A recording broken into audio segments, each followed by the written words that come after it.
दोस्तों आज की इस वीडियो में मैं चारधाम यात्रा से जुड़े आपके 30 सवालों के जवाब देने वाला हूं। अगर आप इस साल या जीवन में कभी भी चारधाम यात्रा करने वाले हैं तो इस वीडियो को एक बार पूरा जरूर देखिएगा। आपके बहुत से सवालों के जवाब इस वीडियो में मिल जाएंगे। वीडियो अच्छी लगे तो ज़्यादा से ज़्यादा लाइक और शेयर जरूर करिएगा और ऐसी ही एंटरटेनिंग और इन्फॉर्मेटिव वीडियोस देखते रहना चाहते हैं तो चैनल को सब्सक्राइब जरूर करें। साथ में बेल आइकन दबाने के बाद ऑल बटन पर क्लिक जरूर करें। कमेंट बॉक्स में हर हर महादेव, जय भोलेनाथ, जय बाबा केदारनाथ जरूर लिखिएगा।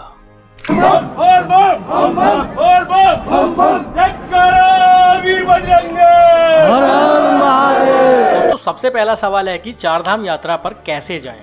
दोस्तों आप देश के किसी भी कोने में क्यों ना मौजूद हो, आप बाई फ्लाइट देहरादून तक आ सकते हैं या फिर रेल मार्ग से हरिद्वार या ऋषिकेश तक आ सकते हैं। इसके बाद चारों धाम तक आपको सड़क मार्ग द्वारा ही जाना होगा। दूसरा सवाल है कि बाय रोड जाने पर बस, कार, टैक्सी, शेयर टैक्सी की फैसिलिटी कहां से मिलेगी। जनरली चारधाम यात्रा की शुरुआत ऋषिकेश से होती है, लेकिन मेरे एक्सपीरियंस के हिसाब से अगर आप हरिद्वार से चारधाम यात्रा शुरू करते हैं तो वो भी एक बेस्ट ऑप्शन है, क्योंकि हरिद्वार में बस स्टैंड और रेलवे स्टेशन लगभग पास में है और वहीं से ही चारों धाम के लिए बसेस चलती हैं। हरिद्वार मेन बस स्टैंड के पास से ही आपको यमुनोत्री, गंगोत्री, केदारनाथ और बद्रीनाथ धाम के लिए बसेस मिल जाएंगी। किराए की मैं बात करूं तो 500 से 550 के लगभग सभी धाम का किराया रहता है। यहाँ से आपको शेयर टैक्सी भी मिल जाएगी। कभी कभी शेयर टैक्सी डायरेक्ट नहीं मिलती है तो आपको 2 शेयर टैक्सी यूज करके किसी भी धाम तक जा सकते हैं और आप चाहें तो प्राइवेट टैक्सी भी हरिद्वार से ही बुक कर सकते हैं। तीसरा सवाल है किस धाम पर कहाँ तक गाड़ी जाती है। यमुनोत्री की अगर मैं बात करूं तो आप जानकी चट्टी तक अपनी कार ले जा सकते हैं, बसेस भी जानकी चट्टी तक ही जाती हैं। गंगोत्री में ठीक गंगोत्री तक आप अपना व्हीकल लेकर जा सकते हैं, वहां पर कार पार्किंग मौजूद है। केदारनाथ में सोनप्रयाग तक ही आप बसेस या कार से जा सकते हैं, उसके बाद आपको गौरीकुंड तक दूसरी जीप का सहारा लेना पड़ता है। बद्रीनाथ में बस स्टैंड मौजूद है, कार पार्किंग भी मौजूद है, आप सीधे बद्रीनाथ धाम तक अपनी गाड़ी या बसेस के थ्रू जा सकते हैं। चौथा सवाल है कि पार्किंग की फैसिलिटी कहां पर कैसी है। यमुनोत्री की बात करूं तो जानकी चट्टी में बहुत बड़ी कार पार्किंग है, कोई इशू नहीं होगा। गंगोत्री में भी कार पार्किंग मौजूद है, वहां भी कोई इशू नहीं है। केदारनाथ में सोनप्रयाग तक आप जाएंगे, वहां भी बहुत बड़ी पार्किंग बनी हुई है, वहां भी कोई इशू नहीं होने वाला है। वहीं बद्रीनाथ में भी कार पार्किंग 2 या 3 जगह मौजूद है, जहां भी आपको सुटेबल हो वहां आप अपनी गाड़ी पार्किंग में लगा सकते हैं। पांचवा सवाल है कि रास्ते में petrol pump, CNG pump, LPG pump कहां पर है। देखिए सबसे पहले मैं आपको बता देता हूं कि जब आप पहाड़ों पर ट्रैवल करते हैं तो ना ही आपको सीएनजी पंप मिलेगा और ना ही एलपीजी पंप मिलेगा, आपको डीजल या पेट्रोल पंप ही देखने के लिए मिलेंगे। यमुनोत्री की अगर मैं बात करूं तो लास्ट पेट्रोल पंप बड़कोट में है। बड़कोट से यमुनोत्री की दूरी 52 किलोमीटर है, उस बीच में पेट्रोल पंप नहीं है। गंगोत्री की बात करूं तो उत्तरकाशी में काफ़ी सारे पेट्रोल पंप हैं और उत्तरकाशी से गंगोत्री के बीच की दूरी करीब 98 से 100 किलोमीटर है। वहां पर पेट्रोल पंप की सुविधा नहीं है, लेकिन फिर भी पेट्रोल आसानी से वहां मिल जाता है। इसके बाद केदारनाथ की बात करूं तो लास्ट पेट्रोल पंप गुप्तकाशी में है। गुप्तकाशी के बाद आपको पेट्रोल पंप देखने के लिए नहीं मिलेगा। बद्रीनाथ की बात करूं तो लास्ट पेट्रोल पंप जोशीमठ में है और जोशीमठ और बद्रीनाथ के बीच में पेट्रोल पंप मौजूद नहीं है। छठा सवाल है कि ट्रैकिंग कहां पर है और कितनी ट्रैकिंग हमें करनी पड़ती है। चारों धाम की अगर मैं बात करूं तो यमुनोत्री में जानकी चट्टी से यमुनोत्री धाम के बीच की दूरी 6 किलोमीटर और 6 किलोमीटर का ट्रैक आपको पैदल, घोड़ा, पालकी या पिट्ठू से कर सकते हैं। गंगोत्री में कोई भी पैदल ट्रैकिंग नहीं है, लेकिन गंगोत्री से गोमुख जाते हैं तो 18 किलोमीटर की पैदल ट्रैकिंग करनी पड़ती है। केदारनाथ की बात करूं तो गौरीकुंड तक आप पहुंच सकते हैं और गौरीकुंड से केदारनाथ धाम तक 16 किलोमीटर का पैदल ट्रैक है। वहां भी आपको घोड़े, खच्चर, पिट्ठू, पालकी के ऑप्शन मिल जाते हैं। इसके अलावा बद्रीनाथ धाम में कोई भी पैदल ट्रैकिंग नहीं है। आप बद्रीनाथ धाम से अगर विष्णु चरण पादुका देखने जाते हैं तो 2 से 2.5 किलोमीटर पैदल ट्रैक है और अगर माना घूमने जाते हैं तो माना गांव में जितना भी आप घूमेंगे या फिर माना गांव से वसुधरा वाटरफॉल जाते हैं तो वहां आपको पैदल ट्रैकिंग करनी पड़ेगी, लेकिन धाम के लिए आपको कोई पैदल ट्रैकिंग नहीं करनी पड़ेगी। सातवां सवाल है कि क्या छोटे बच्चों को साथ ले जाना सही है या ले जा सकते हैं। देखिए मैं आपको बता देता हूँ कि जहाँ तक बात यमुनोत्री की है और केदारनाथ धाम की है तो मैं रिकमेंड नहीं करूंगा कि आप छोटे बच्चों को, अमूमन 10 साल से छोटे बच्चों को लेकर जाएं, क्योंकि ये सभी जगह, ये चारों धाम बहुत ऊंचाई पर स्थित हैं और यहाँ पर ब्रीथिंग प्रॉब्लम या फिर हाई एल्टीट्यूड सिकनेस जो होती है उससे प्रॉब्लम हो सकती है। अब आमतौर पर केदारनाथ में तो ये दिक्कत ज़्यादा होती है, तो मैं पर्सनली रिकमेंड नहीं करूँगा कि आप छोटे बच्चों को चारों धाम यात्रा पर लेकर जाएं। बद्रीनाथ धाम जा सकते हैं क्योंकि डायरेक्ट गाड़ी वहाँ तक जाती है, गंगोत्री धाम तक डायरेक्ट गाड़ी जाते हैं, लेकिन यमुनोत्री और केदारनाथ में पैदल ट्रैकिंग करनी होती है और बहुत ज़्यादा ऊंचाई पर भी स्थित हैं, तो वहाँ पर थोड़ी प्रॉब्लम हो सकती है। इसलिए मैं रिकमेंड नहीं करूँगा कि आप छोटे बच्चों को साथ लेकर जाएं। वीडियो अच्छी लग रही है तो एक बार लाइक जरूर कर दीजिएगा, बहुत मेहनत लगती है इन वीडियोस को बनाने में। और जहाँ भी आपको इस सवाल का जवाब मिले तो प्लीज़ एक कमेंट जरूर करिएगा। 8वां सवाल है, हाई एल्टीट्यूड सिकनेस क्या होती है या माउंटेन सिकनेस क्या होती है। अमूमन जब हम माउंटेन्स पर या बहुत ज़्यादा ऊंचाई पर पहुँचते हैं तो वहाँ पर ऑक्सीजन का लेवल कम हो जाता है। लोअर ऑक्सीजन लेवल होने के कारण हमें कुछ प्रॉब्लम्स होने लगती है, जैसे हेडेक या वोमिटिंग या चक्कर आना, इस तरह की दिक्कत होने लगती है। यहाँ तक कि सांस लेने में भी तकलीफ होने लगती है। अगर आपको इस तरह की दिक्कत होती है तो आपको बहुत केयरफुल रहना पड़ेगा। 9वां सवाल है कि कैसे माउंटेन सिकनेस से या हाई एल्टीट्यूड सिकनेस से बचा जा सकता है। बचने के मैं आपको उपाय बताता हूँ। अगर आप केदारनाथ धाम पहुँचते हैं तो ज़्यादातर इस तरह के केसेस होते हैं कि हाई एल्टीट्यूड सिकनेस के कारण लोगों को सर में दर्द, वोमिटिंग, सांस लेने में तकलीफ, इस तरह की कठिनाइयाँ होती हैं। उसके लिए मैं आपको बताता हूँ कि आप जहाँ भी मौजूद हैं वहाँ 10 से 15 मिनट के लिए कम से कम रुक जाएं। सर में दर्द ज़्यादा होता है तो कुछ आप पेन किलर यूज़ कर सकते हैं। और सबसे मेन बात, सबसे ज़रूरी, पूरी यात्रा के दौरान जितना ज़्यादा आप पानी पिएंगे, फ्लूइड लेंगे, उतना ज़्यादा आपको परेशानी कम होगी। आप हाई एल्टीट्यूड सिकनेस के शिकार होने से बच सकते हैं अगर आप बहुत ज़्यादा पानी पीते हैं तो। यही कारण है कि मैं आपको बोल रहा हूँ कि बच्चों को साथ ले जाना सही नहीं है। 10वां सवाल है, बायोमेट्रिक रजिस्ट्रेशन कहाँ होता है और कैसे होता है, क्या ये जरूरी है या नहीं। देखिए, चारों धाम यात्रा के लिए बायोमेट्रिक रजिस्ट्रेशन जरूरी है और सबसे ज्यादा जरूरी तो केदारनाथ में है। केदारनाथ में सोनप्रयाग में ही बायोमेट्रिक रजिस्ट्रेशन ऑफिस बनाया हुआ है। वहाँ पर आप अपना आधार कार्ड दिखाकर बायोमेट्रिक रजिस्ट्रेशन करवा सकते हैं। इसके अलावा ऋषिकेश, हरिद्वार, जोशीमठ, जानकी चट्टी, उत्तरकाशी, इन सभी जगहों पर बायोमेट्रिक रजिस्ट्रेशन करवाया जाता है। अगर आप हरिद्वार या ऋषिकेश से यात्रा शुरू कर रहे हैं या किसी टूर ऑपरेटर के थ्रू यात्रा शुरू कर रहे हैं तो आप उनके थ्रू ही अपना बायोमेट्रिक रजिस्ट्रेशन पहले करवाइए, उसके बाद ही यात्रा शुरू करिए। 11वां सवाल, क्या सीनियर सिटीजन को जाना सही है या उनके लिए कोई एडवाइस है। सीनियर सिटीजन्स के लिए मैं बस इतना ही कहना चाहता हूँ, जिनकी एज 60 से ज़्यादा है या 65 से ज़्यादा है, अगर वो केदारनाथ यात्रा या गंगोत्री, यमुनोत्री या बद्रीनाथ यात्रा पर आते हैं तो अगर आपको बीपी की प्रॉब्लम है या शुगर की प्रॉब्लम है या आपको सांस लेने में तकलीफ होती है तो आप पैदल ट्रैकिंग करने से बचें। आप हेलीकॉप्टर, घोड़ा, पालकी, इन सभी चीज़ों को इस्तेमाल करें। खासतौर पर बीपी और अस्थमा पेशेंट को बहुत केयरफुल रहना पड़ता है। सीनियर सिटीजन डॉक्टर की सलाह के बिना ये यात्रा न करें। 12वां सवाल है कि क्या पब्लिक ट्रांसपोर्ट से चारधाम यात्रा की जा सकती है। इसका जवाब है हाँ, बिल्कुल की जा सकती है। यात्रा सीजन में चारों धाम यात्रा पर आपस में चारों धाम पब्लिक ट्रांसपोर्ट के द्वारा बहुत अच्छी तरह से कनेक्ट रहते हैं। आप बहुत आराम से चारों धाम की यात्रा पब्लिक ट्रांसपोर्ट से कर सकते हैं। 13वां सवाल है, होटल, धर्मशाला, GMBN, गेस्ट हाउस, हट, डॉर्मेट्री कौन सी बेस्ट है, कहाँ हमें स्टे करना चाहिए, क्या इनकी ऑनलाइन बुकिंग की जा सकती है। देखिए, ऑनलाइन बुकिंग की जहाँ तक की बात है तो GMBN के जितने भी गेस्ट हाउस हैं या हट्स हैं या डॉर्मेट्री हैं उनकी आप ऑनलाइन बुकिंग कर सकते हैं, जो यमुनोत्री, गंगोत्री, केदारनाथ और बद्रीनाथ चारों धामों में स्थित है। इसके अलावा जो कुछ प्राइवेट होटल्स या धर्मशाला बने हुए हैं उनकी ऑनलाइन बुकिंग अवेलेबल नहीं है, वो ऑन द स्पॉट ही आपको बुक करने पड़ते हैं। 14वां सवाल है कि हेलीकॉप्टर से किस धाम की यात्रा की जा सकती है, उसमें क्या खर्चा आएगा और कहां से कहां तक ये यात्रा होती है। हेलीकॉप्टर से जाने वाले यात्रियों को कहां पर उतरना होता है और कैसे इस यात्रा को किया जाता है। देखिए, हेलीकॉप्टर यात्रा की अगर मैं बात करूं तो केदारनाथ धाम में हेलीकॉप्टर यात्रा की फैसिलिटी अवेलेबल है। अगर आप हेलीकॉप्टर से यात्रा करना चाहते हैं तो आपको गुप्तकाशी और फाटा ये कुछ ऑप्शन मिल जाते हैं।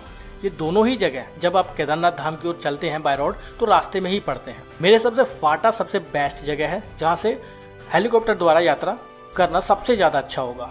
अगर आपने बायोमेट्रिक रजिस्ट्रेशन नहीं करवाया है तो फाटा हेलीपैड के पास से ही आप बायोमेट्रिक रजिस्ट्रेशन भी करवा सकते हैं। और आप चाहें तो वन साइड हेलीकॉप्टर बुकिंग कर सकते हैं और वन साइड पैदल या घोड़े, खच्चर, पालकी से आ सकते हैं। आप चाहें तो राउंड ट्रिप का टिकट बुक कर सकते हैं। राउंड ट्रिप का हेलीकॉप्टर टिकट करीब 4500 से 4800 के अराउंड रहता है और वन साइड का 2400-2500 के अराउंड टिकट बनता है। 15वां सवाल है कि किस धाम की यात्रा पहले करनी चाहिए, मतलब शुरुआत चारों धाम की यात्रा में कहाँ से करनी चाहिए। चारों धाम की यात्रा की शुरुआत की जाती है यमुनोत्री से, उसके बाद गंगोत्री, उसके बाद केदारनाथ और उसके बाद बद्रीनाथ। 16वां सवाल है, कुल कितने दिन की यात्रा हमें करनी चाहिए, कुल कितने दिन में पूरी चार धाम की यात्रा की जा सकती है। देखिए मेरे हिसाब से मिनिमम 10 दिन आपको चाहिए चार धाम यात्रा पूरी करने के लिए। बट अगर आप हेलीकॉप्टर को यूज़ करते हैं, घोड़े खच्चर पालकी को यूज़ करते हैं, तो आप इसमें कुछ दिन 1 या 2 दिन कम भी कर सकते हैं। बट अगर आप सारी यात्रा पैदल करते हैं तो आप 10, 11 या 12 दिन तक इस यात्रा को पूरी करने में लगा देंगे। 17वां सवाल है कि बेस्ट टाइम कौन सा है चार धाम यात्रा का। पहले मैं आपको बता देता हूँ कि चार धाम यात्रा 6 महीने में की जाती है, जो मई से लेकर दीपावली तक चलती रहती है। बेस्ट टाइम मंथ के हिसाब से मैं अगर आपको बताऊं तो मई और जून का समय सबसे बढ़िया रहता है, लेकिन थोड़ा कॉस्टली हो जाता है क्योंकि सबसे ज़्यादा टूरिस्ट आते हैं। उसके बाद सितंबर और अक्टूबर का मंथ भी बहुत बढ़िया है, वेदर भी प्लेजेंट रहता है और श्रद्धालु कम रहते हैं, तो ऐसे में दर्शन अच्छे होते हैं और चीज़ें काफ़ी सस्ती हो जाती है। 18वां सवाल है कि क्या पैदल यात्रा रात में भी की जा सकती है। पैदल यात्रा आपको यमुनोत्री और केदारनाथ में देखने के लिए मिलेगी, लेकिन मैं आपको यही एडवाइस करूंगा कि आपको रात में पैदल ट्रैकिंग नहीं करनी चाहिए, क्योंकि वहाँ पर लाइट की फैसिलिटी उतनी अच्छी नहीं है और रात के समय अमूमन पैदल ट्रैकिंग में पड़ने वाले छोटे मोटे ढाबे भी बंद हो जाते हैं, तो आपको मॉर्निंग में ही अपनी यात्रा शुरू करनी चाहिए। 19वां सवाल है कि चार धाम यात्रा में खाने की व्यवस्था कहाँ कहाँ पर कैसी है। चारों धाम की यात्रा के दौरान खाने की व्यवस्था के बारे में अगर मैं बताऊं तो आपको नॉर्मल बहुत बेसिक खाना ही देखने के लिए मिलेगा, लेकिन सभी धाम पर आपको आसानी से खाना मिल जाएगा। केदारनाथ धाम में खाने के प्राइजेस कुछ ज़्यादा हैं, लेकिन बहुत बुनियादी बहुत बेसिक खाना ही आपको चारों धाम में मिलने वाला है।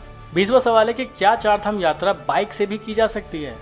चार धाम यात्रा बाइक से बिल्कुल की जा सकती है। बहुत लोग चार धाम यात्रा बाइक से करते हैं और बहुत लोग सावन के महीने में कावड़ यात्रा के दौरान बाइक से चारों धाम यात्रा करते हैं या 2 धाम यात्रा करते हैं या फिर किसी एक धाम पर बाइक से ही जाते हैं।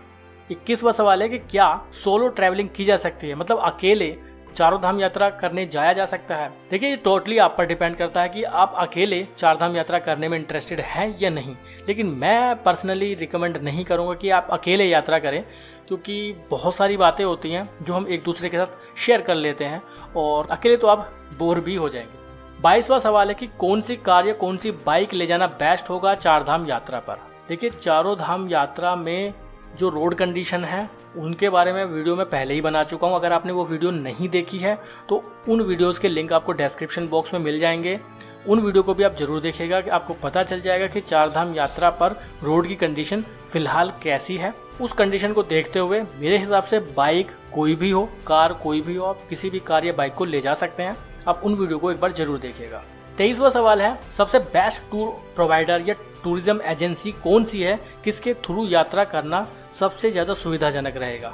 इसका जवाब मैं आपको यही दूंगा कि मेरी नॉलेज में अभी तक ऐसा कोई भी नहीं है, क्योंकि मैं अपने सारे टूर अपने खुद के वाहन से ही करता हूँ। तो मेरे हिसाब से अभी तक मेरे सामने ऐसा कोई भी टूरिज्म एजेंसी या ट्रैवल एजेंट या फिर टूर प्रोवाइडर नहीं आया है जिसके बारे में मैं आपको बता सकूं कि ये बेस्ट है, इनकी फैसिलिटी ज़्यादा अच्छी है। तो अभी तक मेरे हिसाब से कोई नहीं है। 24वां सवाल है कि क्या हम चारधाम यात्रा के साथ किसी दूसरे हिल स्टेशन पर भी घूमने जा सकते हैं या आसपास में कोई जगह है जहां हम घूमने जा सकते हैं। तो जवाब है यस, बहुत सारी जगह हैं जहां आप जा सकते हैं। जैसे अगर आप यमुनोत्री धाम जाते हैं या गंगोत्री धाम जाते हैं तो आप मसूरी घूमने जा सकते हैं।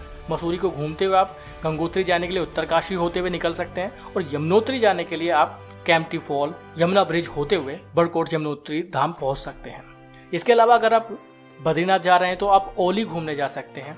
अगर आप केदारनाथ जा रहे हैं तो आप चोपटा, मिनी स्विट्जरलैंड और तुंगनाथ मंदिर देखने जा सकते हैं। वहीं गंगोत्री जाते वक्त रास्ते में हर्षिल पड़ता है और हर्षिल बहुत खूबसूरत जगह है, वहां जा सकते हैं।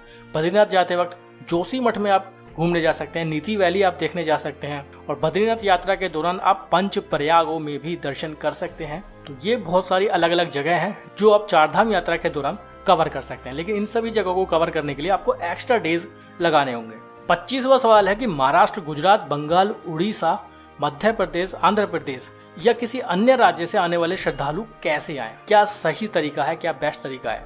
देखिए अगर आप इतने दूर दूर जगहों से आ रहे हैं तो सबसे बेस्ट है कि आप फ्लाइट ले लीजिए देहरादून तक या दिल्ली तक। अगर आप देहरादून तक फ्लाइट ले लेते हैं तो सबसे बढ़िया है। देहरादून एयरपोर्ट के पास से ही आपको प्राइवेट टैक्सी की फैसिलिटी मिल जाएगी जो आपको चारधाम यात्रा करा सकते हैं, या फिर आप हरिद्वार आ जाइए, यहाँ से बसेस ले लीजिए उसके थ्रू आप चार धाम यात्रा कर सकते हैं। या फिर अगर आप दिल्ली पहुंच जाते हैं तो दिल्ली से भी आपको हरिद्वार आना होगा, उसके बाद आप अपनी चार धाम यात्रा शुरू कर सकते हैं। ट्रेन से आना चाहते हैं तो आप हरिद्वार तक ट्रेन से आ सकते हैं और फिर चार धाम यात्रा शुरू कर सकते हैं। 26वां सवाल है कि क्या दर्शन के लिए किसी टोकन की आवश्यकता होती है, क्या कोई टोकन लेना पड़ता है? तो ये डिपेंड करता है यात्रा सीजन पर। साल 2019 की अगर मैं आपको बताऊं तो केदारनाथ धाम में टोकन सिस्टम चलता था। दर्शन करने से पहले ये काउंटर बना हुआ था, वहां से हमें एक टोकन कटाना होता था। उस टोकन को लेकर ही हम केदारनाथ धाम में अंदर दर्शन करने जा सकते थे। क्योंकि बहुत ज़्यादा भीड़ रहती थी तो ये टोकन व्यवस्था लगभग चारों ही धाम में चालू थी। लेकिन 2019 के बाद जब से कोविड पेंडेमिक हुआ तो टोकन व्यवस्था की जरूरत नहीं पड़ी, क्योंकि बहुत कम श्रद्धालु ही धाम में दर्शन करने जा रहे हैं। 27वां सवाल है कि डॉक्यूमेंटेशन में हमें क्या क्या रखना चाहिए, क्या क्या डॉक्यूमेंटेशन की जरूरत पड़ती है। सबसे जरूरी है आपका आधार कार्ड आपके साथ होना चाहिए। वोटर आईडी कार्ड है तो वो भी रख सकते हैं। अगर आप फॉरेनर हैं तो पासपोर्ट आपके पास होना बहुत ज़रूरी है। बट जब से कोविड की पेंडेमिक शुरू हुआ है तो आपको कोविड गाइडलाइन के अकॉर्डिंग ही सारे डॉक्यूमेंट अरेंज करने होंगे। अगर ई पास की जरूरत पड़ती है तो आपको वेबसाइट पर रजिस्ट्रेशन करना होगा। कोविड की टेस्ट रिपोर्ट की जरूरत पड़ती है तो आपको वो भी साथ में लाना पड़ेगा। ये टोटली डिपेंड करेगा उत्तराखंड की उस समय चारधाम यात्रा की गाइडलाइन क्या है। 28वां सवाल है कि हमें चारधाम यात्रा पर क्या क्या लेकर जाना चाहिए। सबसे जरूरी जो चीज़ है, सबसे पहली चीज़ है मेडिसिन किट। आप मेडिसिन किट्स हमेशा अपने साथ जरूर रखिएगा। वैसे तो चारधाम यात्रा पर आपको डिस्पेंसरी हॉस्पिटल्स की फैसिलिटी मिल जाएगी, लेकिन अपनी पर्सनल मेडिसिन किट अगर आप अपने पास रखेंगे, अपनी ज़रूरत की मेडिसिन अपने साथ रखेंगे तो आपको कोई भी परेशानी नहीं होगी। गर्म कपड़े आप किसी भी सीजन में जाइए, ज़रूरी है, ज़रूरत पड़ेगी आपको। चारों ही धाम पर गर्म कपड़ों की ज़रूरत पड़ेगी। रेनकोट ऑप्शनल है, ले जा सकते हैं।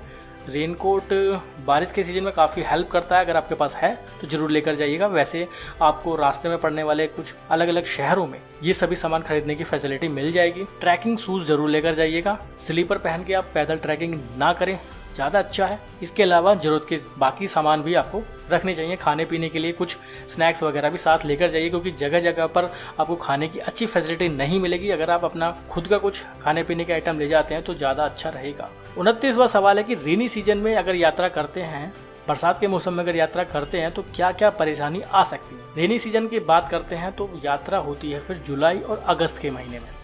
जुलाई और अगस्त का महीना एक ऐसा होता है जिसे मानसून सीजन बोला जाता है, और नॉर्थ इंडिया में इस समय जुलाई और अगस्त के महीने में बहुत ज़्यादा बारिश होती है। अगर आप चारधाम यात्रा जुलाई अगस्त के महीने में करते हैं तो आपको रेनकोट, छाता, ये सब चीज़ें जरूर लेकर जानी चाहिए। और अपनी यात्रा का जो ड्यूरेशन है, अगर वो 10 दिन है तो उसे 11 या 12 दिन करना पड़ेगा, क्योंकि बहुत जगह जगह रास्तों पर लैंडस्लाइड हो जाती है, जिसकी वजह से आपको काफ़ी मशक्कत करनी पड़ सकती है। रोड जाम हो जाता है, रोड ब्लॉक हो जाता है, उसकी वजह से काफ़ी ज़्यादा टाइम वेस्ट भी हो जाता है। लेकिन मैं रिकमेंड नहीं करूँगा आपको कि आप मानसून सीजन में या जुलाई अगस्त के महीने में चारधाम यात्रा करें। थोड़ा रिस्की भी हो जाता है और पूरे ही रास्ते लगभग बारिश का सामना हमें करना पड़ता है। लास्ट सवाल है 30वां सवाल, यात्रा में कुल कितना खर्चा होगा। ये देखिए पूरी तरह से आपके ऊपर निर्भर करता है, आप पर ही डिपेंड करता है कि आप यात्रा कैसे करते हैं। अगर आप लग्जरी तरीके से यात्रा करना चाहते हैं तो खर्चा बहुत ज़्यादा होगा, बट अगर आप नॉर्मल वे में या कम खर्चे में यात्रा करना चाहते हैं तो उसके लिए आपको पब्लिक ट्रांसपोर्ट को यूज़ करना होगा, तो आप बहुत कम बजट में इस पूरी यात्रा को कर पाएंगे। और हेलीकॉप्टर को अगर आप यूज़ करते हैं तो खर्चा बढ़ जाता है। अगर आप पैदल यात्रा करते हैं तो खर्चा कम हो जाता है। घोड़े से जाते हैं तो खर्चा बढ़ जाता है। पालकी से जाते हैं तो और खर्चा बढ़ जाता है। हेलीकॉप्टर से जाते हैं तो और भी ज़्यादा खर्चा बढ़ जाता है। तो ये टोटली आपके ऊपर डिपेंड करता है कि आप इस यात्रा को कैसे करना चाहते हैं। प्लस जो ट्रांसपोर्टेशन है उस पर आप कैसे स्पेंड करते हैं। आप पर्सनल टैक्सी बुक करके ले जाएंगे तो बहुत ज़्यादा खर्चा होगा। अगर आप बसेस से जाएंगे, शेयर टैक्सी से जाएंगे तो खर्चा कम होगा। ये डिपेंड करेगा आपके ऊपर। लेकिन अगर आप पब्लिक ट्रांसपोर्ट को यूज़ करते हैं और चारधाम यात्रा करना चाहते हैं, पैदल ट्रैकिंग करते हैं, तो अमूमन मैं मानता हूँ 12-13 हज़ार या 15 हज़ार में आप चारों धाम यात्रा बहुत आसानी से पूरी कर लेंगे और आपको कोई भी दिक्कत नहीं आएगी। उम्मीद करता हूँ कि आपको इस वीडियो में आपके बहुत सारे सवालों के जवाब मिले होंगे। इसके बावजूद भी अगर कोई सवाल बाकी रह गया तो कमेंट बॉक्स में जरूर डाल दीजिए। वीडियो अच्छी लगी है तो लाइक जरूर कर दीजिएगा, शेयर कर दीजिएगा उन सभी लोगों के साथ जो भविष्य में कभी भी चारधाम यात्रा प्लान करने वाले हैं। इस वीडियो को बनाने में बहुत मेहनत लगी है, बहुत एनालिसिस किया है, उसके बाद ही सारे सवालों के जवाब मैंने आप तक पहुँचाए हैं। तो प्लीज़ लाइक, शेयर और कमेंट जरूर करिएगा। कमेंट बॉक्स में हर हर महादेव, जय बाबा केदारनाथ जरूर लिखिएगा। आगे भी ऐसी ही इन्फॉर्मेटिव और एंटरटेनिंग वीडियोस बनाते रहेंगे। तो चैनल सब्सक्राइब नहीं किया है तो कर दीजिएगा। अभी के लिए इतना ही। बहुत बहुत धन्यवाद। हर हर महादेव।